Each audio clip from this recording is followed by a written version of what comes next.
Kapitulli 17.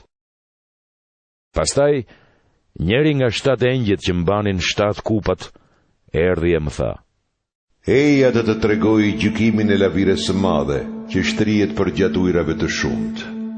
Me të kurvëruan mbretërit e tokës, dhe nga vera e kurvërisë së saj u deën banorët e tokës. Dhe më çoi në shkret tir, rrëmbyer nga shpirti i shenjtë. Atje pash një grua që rinte ulur mbi një bishë të kuqe plot me emra fyes.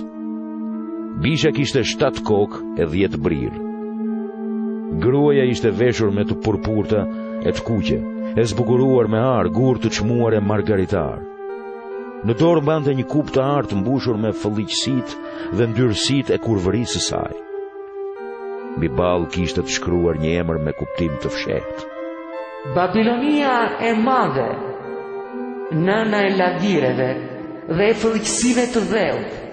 Pastaj pash gruan që ishte dehur me gjakun e besimtarve dhe dëshmorëve të Jezuit.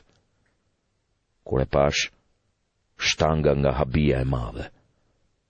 Atëherë engjëlli më tha: Përse habitesh? Unë do të tregoj të fshehtën e gruas dhe të bishës me 7 kokë e 10 brirë që e mban gruan. Bisha që pe jetonte, por nuk jeton më. Ajo do të dalë nga umnera dhe do të shkojë drejt shkatërrimit.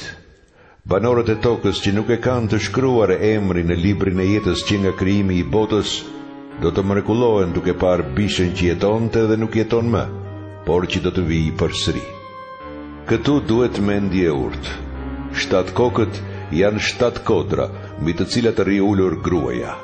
Janë edhe 7 mbretërit. 5 prej tyre ranë. Njeri është këtu, ndërsa tjetri nuk ka ardhur ende, por kur të vijë duhet të qëndrojë për pak kohë. Bisha që jetonte dhe nuk jeton më është mbreti i 8, por është edhe një nga të 7-ët dhe shkon drejt shkatërimit. 10 brirët që pe janë 10 mbretër, që nuk kanë filluar ende të mbretërojnë.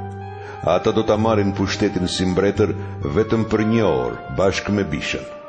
Ata do të jenë në një mendje. Fuqinë dhe pushtetin e tyre do t'ja japin bishës. Ata do të luftojnë me qengjin, por qengji do t'i mposhtë, sepse është Zoti i zotërve dhe mbreti i mbretërve. Me të do të fitojnë edhe ata që janë të thirrur, të zgjedhur dhe besimtar. Pastaj më tha: Ujrat që pe, kur rri ulur laviria, janë popuj, turma, kombe dhe gjuhë. 10 brirët që pe dhe bisha do ta urrejnë laviren dhe do ta shkretojnë, do ta zhveshin, do t'ja hanë mishin me dhëmbë dhe do ta djegin në zjarr. Sepse Perëndia u dha në zemër të vepronin sipas mendimit të tij, të ishin në një mendje dhe t'ja jepnin mbretërinë e tyre bishës, derisa të plotësoheshin fjalët e Perëndisë. Gruaja që pe është qyteti i madh, që sundon mbi mbretërit e tokës.